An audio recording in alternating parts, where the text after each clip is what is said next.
we do have testifiers here that are with us. So maybe, I'm not sure. Should we give them a couple minutes or just start? Members, they're going to be participatory chairing today. Would you like me to start with the two testifiers? I hear some nodding. Okay, I hear some nodding. I see some nodding.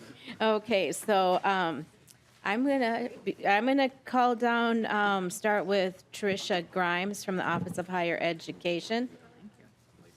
And then Violeta Hernandez from the Minnesota Council of Latino Affairs will be our next testifier. And when Representative Mariani becomes available, we'll have him join the testifiers and give us some more background about the bill. We'll break away. Okay, thank you. Welcome to the committee, Ms. Grimes. Oh, at first, before this, I'd like to move House File 573 to be laid over. So we have House File 573 in front of us, and if you could help, do you feel comfortable doing my request, Ms. Grimes? Madam Chair, would it be possible for Meredith Fergus to do the speaking? Sure, that would be fine.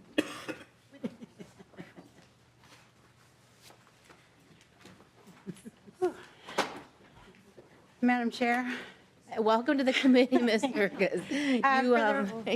You moved here speedily, so I hope maybe just catch your breath. Thank you. Yes, Madam Chair, for the record, my name is Meredith Fergus. I am the manager of financial aid research for the Office of Higher Education, and it's my department that actually prepared the fiscal note for the request.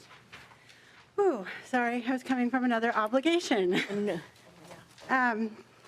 Well, and we actually have Violeta Hernandez with the Minnesota Council for Latino Affairs. We could have her start as well, too. You can make the decision how winded you feel you are and if it's easy Madam to Chair, testify or not. I can actually just walk through the bill for you, and then I would be happy to turn it over to other testifiers. Okay.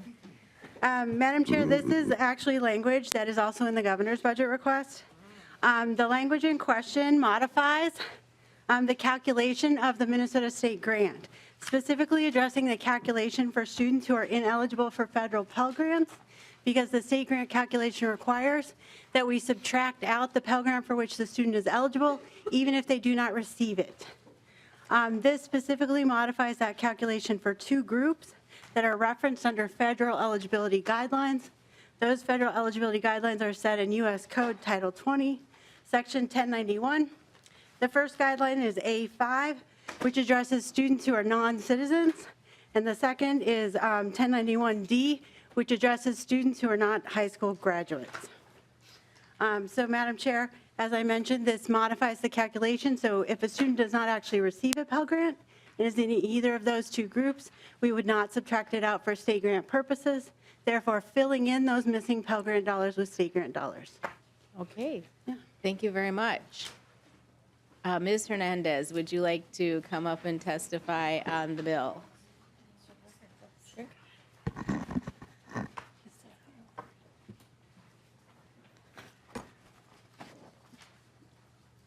Thank you, Madam Chair, members.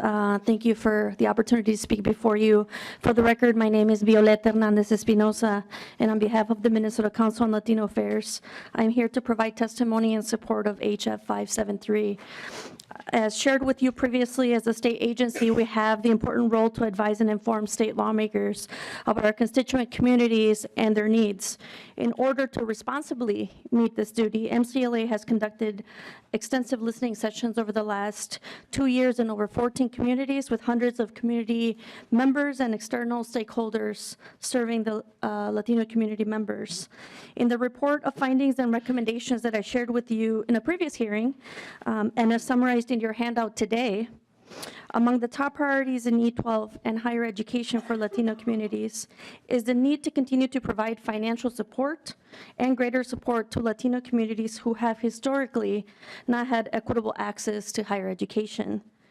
In these conversations, the availability of state financial aid to Minnesota Dreamers who meet the qualifications of the Minnesota Prosperity Act was also discussed by community members, as it has been a big relief for students and families who already have an uncertain future.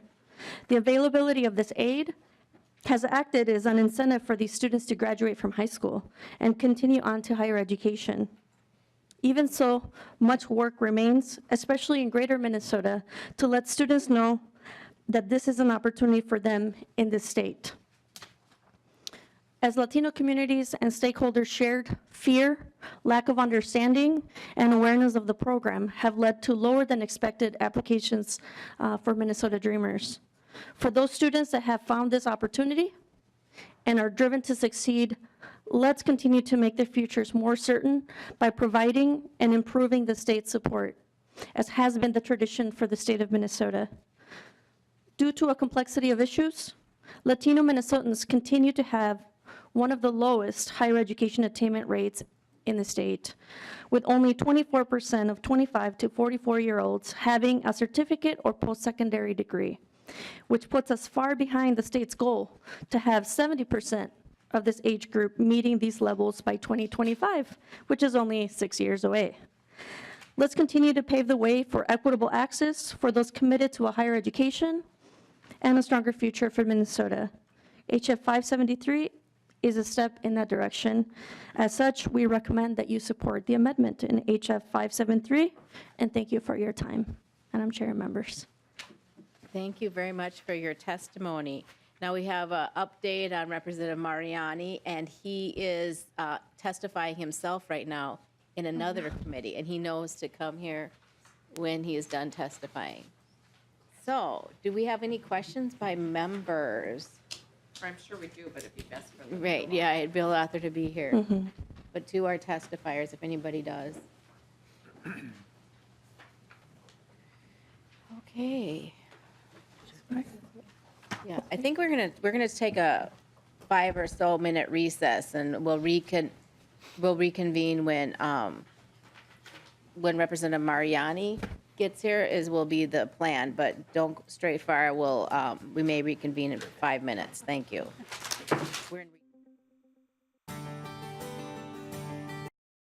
Mariani, welcome to the committee. We hear you were testifying in another committee. Is that rumor accurate? Madam Chair, members, I do apologize. I had 2 big bills up at the same time, and so we just concluded in Chair Moran's committee, the Health and Human Service Committee. They just voted my bill out. So I understand that there has been a presentation of the bill, a technical walkthrough, as well as some testifiers. And I believe you're probably at question. Member questions, right, and I'd already moved the bill for House File 573 to be laid over. Thank you, Madam Chair. I will certainly stand for any questions. Do members have any questions?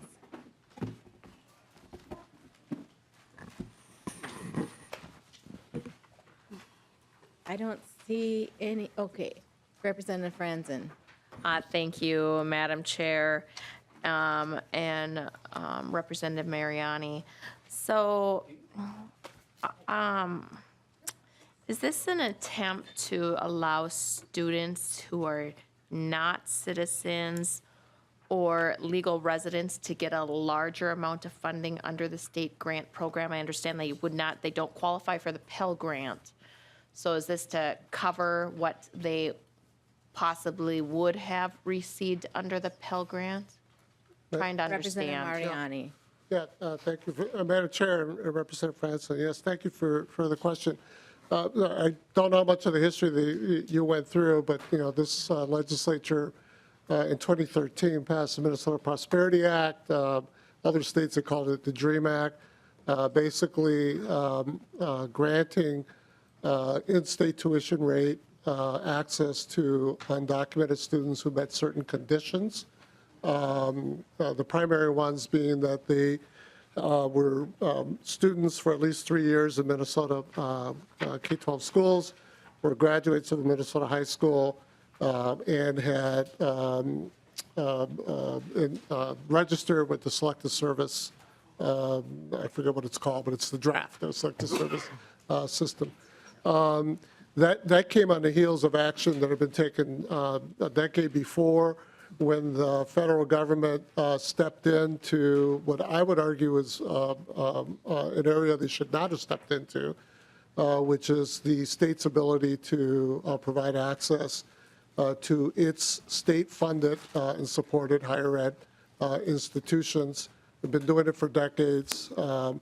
And we were able to, as well as, 12, 15 other states, beginning with the state of Texas, were able to do a workaround on the federal prohibition of providing in-state tuition rates to undocumented students, regardless of whether they have been living and paying taxes in that state for years. It was a simple fix, basically just identifying those three conditions. Arguably, those conditions mean that these are young people that are residents of our state, not in the legal citizenship way, but in the way that most people live their lives. They're parts of the community. They work. They pay taxes. They don't commit crimes that lead to prison. All that kind of stuff. And when we did the DREAM Act, however, those very same students, and by the way, the Supreme Court, it's been 30 years or so now in the Plyler-Doe decision, had decided that all young people, all minors residing in the United States, regardless of status, had a right to access a public education. And that had been litigated for a long time. The decision 2013 then provided in-state tuition rates, access, if they met those conditions, and we also provided state grant support. Several other states do that. I want to say 3 or 4 other states provide that kind of access. Or provide that kind of support in addition to in-state tuition rate access. That did leave, to your question, that did leave a hole because these individuals are ineligible for federal Pell Grants as any citizen, even if it's an exchange student from Italy here. They can't access that. And so the argument here, frankly, members, is having invested in these young people, having bet that their education is best for our society, particularly once they're able to normalize their citizenship status, filling this hole is a good way to protect that investment decision that we've made. It's about expanding access, and quite frankly, members, it's about doing it in a state that is getting closer and closer to a really tough, tight labor market. We're even seeing the impacts of that tight labor market in the current downward projection of our state budget forecast, as the chair knows from testimony the other day. One of the ways we're going to be able to get around that is to attract people into the state, including immigrants, as well as people from other states as well. It's another way of saying maximizing all the human potential that we have here in Minnesota and attract more. So yes, this will fill that hole of federal financial aid that these students cannot, under federal law, have access to. Thank you. Representative Franzen. Right. So thank you, Mr. Mariani, or Chair, Representative Mariani. I get a little concerned when we give preferential treatment to those who are not in this state legally, when we have Minnesota legal citizens who are in families of middle class that are being squeezed and unable to afford tuition. We hear the stories of having to work 2-3 jobs. They've been in my office talking about the increasing of the need to increase the funding to the state grant program. Yet many of those same students believe that just legal citizens are accessing those funds. So the Minnesota legal dreamers here are, competing for state dollars for those who are here illegally, breaking the law. Will students who are not citizens or legal residents get a larger grant than students who are citizens or legal residents. Is it possible that between this bill and the governor's budget, that those who are qualify under your piece of legislation, whose family income is less than $45,000, will get their full tuition covered by the state grant program? Representative Mariani. Madam Chair, members, you guys know higher ed finance better than I do. I suspect we have lots of students who come pretty darn close to having, their higher ed pretty fully filled by the state, depending, where they're enrolled in. Obviously, if they're enrolled in a private college, that's not the case. However, let me just say, members, that a couple things. One is that the intent here is to provide parity and equity for students who do not have access to the federal Pell Grant. And my expectation is that the formulas will then work out that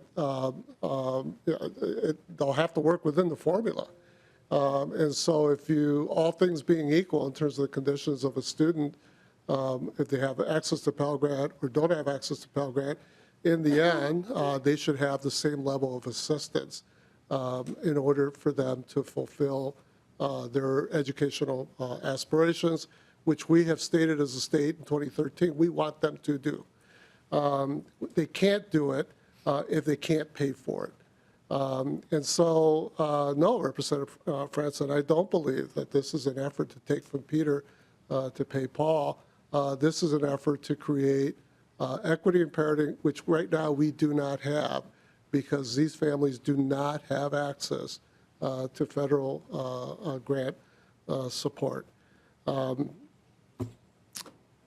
That's it. Thank you. Any other questions? Okay. What is that? Oh, Representative Vang. Thank you, Madam Chair. I think it's also important to remind members that these students, regardless of their status, they are contributing members of our society. They are, these immigrant families are taxpayers. They feed us. The U.S. is founded upon immigrants, and so it's important to realize their contributions here, and that it is also our responsibility to make sure that they get the resources they need to also live their full lives here as a member of our society as well. Thank you, Representative Mariani, for your work in this. I am just curious. I think Representative Fu has a similar bill regarding DACA recipients, and if you do know about his bill, can you explain what are those differences in that? Yeah, Madam Chair, Representative Vang, I actually just discovered that a little while back. I was speaking with Representative Lee. If his bill is DACA focused, this bill is broader than DACA. So the DACA conditions are set up under the executive order of the president. We have a definition here, as I explained earlier. It's really quite simple. It's the 3 years minimum participation in our public schools. Quite frankly, members, a lot of these students have been in our public school system since kindergarten. They really are our kids. But it's 3 years minimum plus graduating from a Minnesota high school. So in other words, the student in Wisconsin just can't walk in here and access. Very similar framework to how we deal with in-state and out-state, except where there's reciprocity, with other states. And then, of course, the requirement for selective service, registration. So we have defined pretty concretely who these students are. We've recognized that they need to be Minnesotans by virtue of length of stay and working and graduating from our public education system, and then obviously demonstrating their commitment to our nation by the selective service. I think there's also a promise, if you will, to move toward citizenship normalization as quickly as possible, which of course is going to be determined by DC more by them, unfortunately.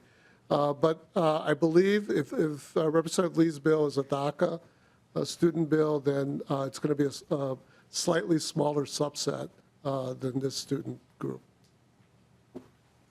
Thank you. Representative Franson, did you have another question? Well, it's more of a statement regarding our country being founded on immigrants. Our country, the immigrants came over in a legal manner through Ellis Island.